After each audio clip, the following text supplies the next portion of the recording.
Welcome to Facts TV News, where everything is true.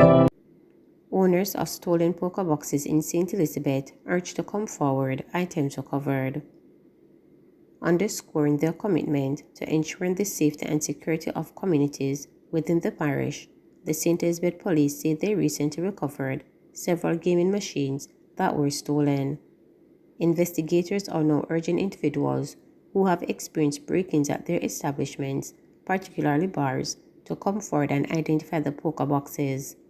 Individuals may contact with the Black River Criminal Investigations Branch CIB at 876-956-2026. In the meantime, the St. Elizabeth Police are reminding people, especially residents of the parish, that providing information to the police supports efforts to combat crime and bring perpetrators to justice. All individuals are being encouraged to share what they know. Decomposing body found in Linseed, St. Catherine. The decomposing body of a man was discovered on Logan Street in Linseed, St. Catherine on Tuesday morning. The body, which up to press time was still unidentified, appeared to be in its late 30s, medium build, and sports a cornrow hairstyle, the police said. It was reported that around 9 a.m., residents smelled a foul odor in the area, made checks, saw what appeared to be a body, and alerted the police. On arrival, the police saw the body wrapped in a blue tarpaulin and cardboard with its leg bound with a belt. The body was clad in dark-colored clothing and was partially decomposed, with what appeared to be chop wounds to the left side of the head and neck. The scene was processed, and the body removed to the Linseed Public Hospital, where death was confirmed. It was later transported to the morgue pending a post-mortem examination.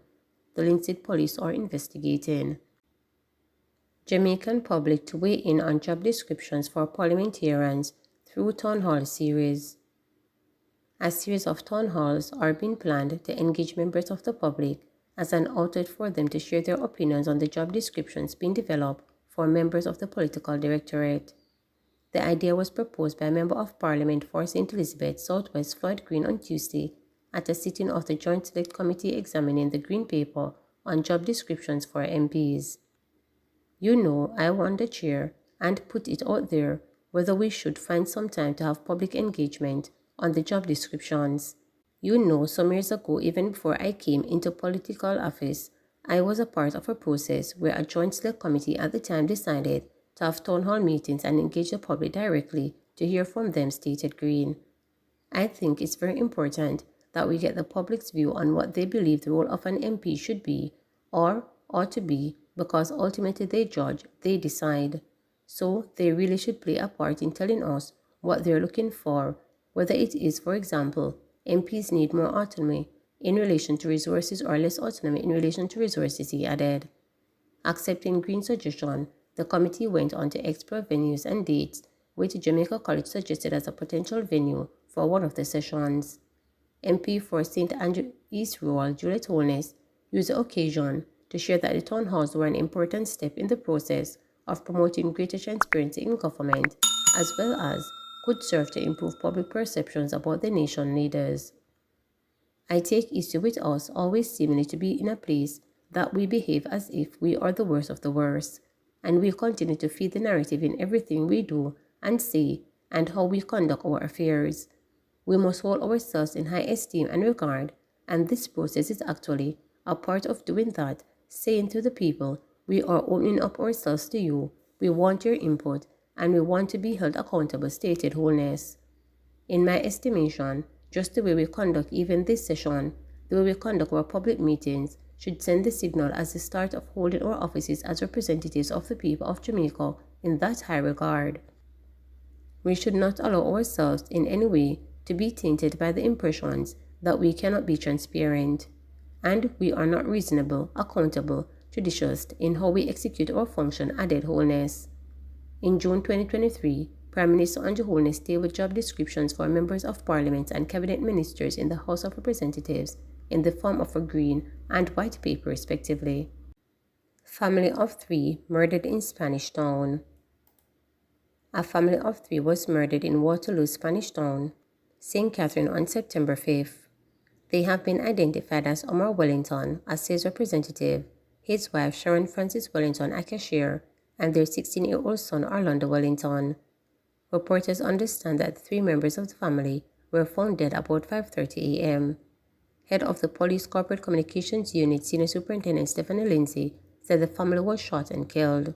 So what we know so far that sometime after 3 today, citizens reportedly hearing explosions in the area, and they made some checks sometime after 5 where they saw the bodies of 3 individuals from their community and alerted the police. On arrival, the police saw the bodies of 3 individuals, 2 males and a female. From all indication, they are family. It must appear to be a mother, a father, and a son.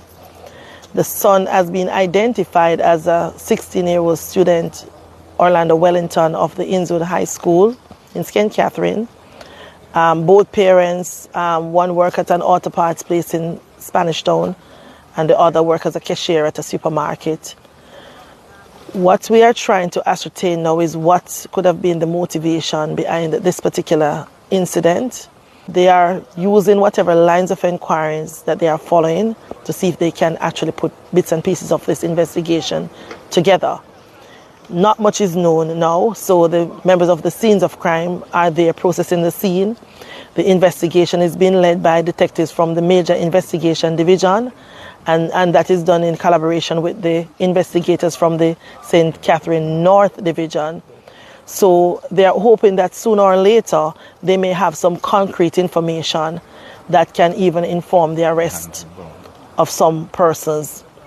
Based on what they are saying and looking at the scene, it's a little different from the normal scenes that they have seen, in that the female, based on information that they gather from the relatives, is said to be pregnant, but they also noticed that the hands of the victims were bound, and that, based on their experience as senior investigators, suggests a direction that they should be looking at in terms of the investigation.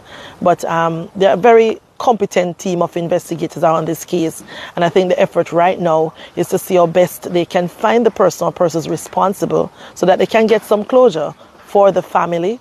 A lot of persons are mourning. We're just into the back to school time now, and the school has lost a student.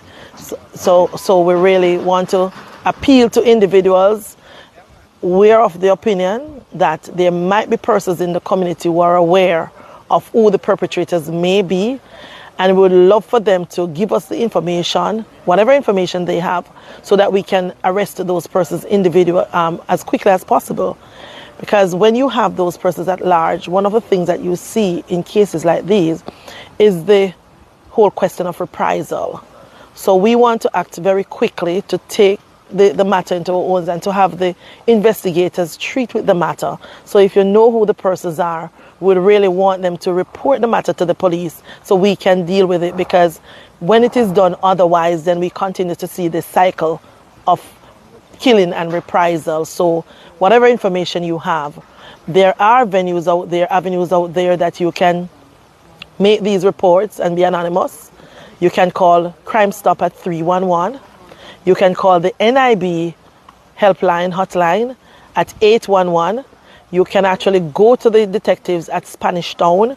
If you're not feeling comfortable going to Spanish Town, you can actually make your way to Kingston at the NCB South Tower. That's where you have the CIB headquarters as well as the headquarters for the Major Investigation Division. So we want to do a lot of work. You would have seen in the past and in recent time that once the police have the right information, we will solve the cases, and we'd really love to solve this one as quickly as possible. Please remember to subscribe, like, share, and click the notification bell.